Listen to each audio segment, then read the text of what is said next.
zaman buraya bakalım.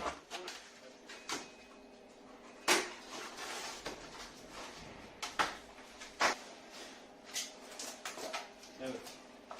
İçerisinde bal var. Ağırlığına baktığımızda normal ağırlığının dışarısında bir ağırlık var. Şu balı şuradan bir kaldırır mısınız? Evet. Yaklaş abi. Dolu. Balların altına uyuşturucu maddeleri gizlemişler. Renk ve görünüm itibariyle eroin maddesi.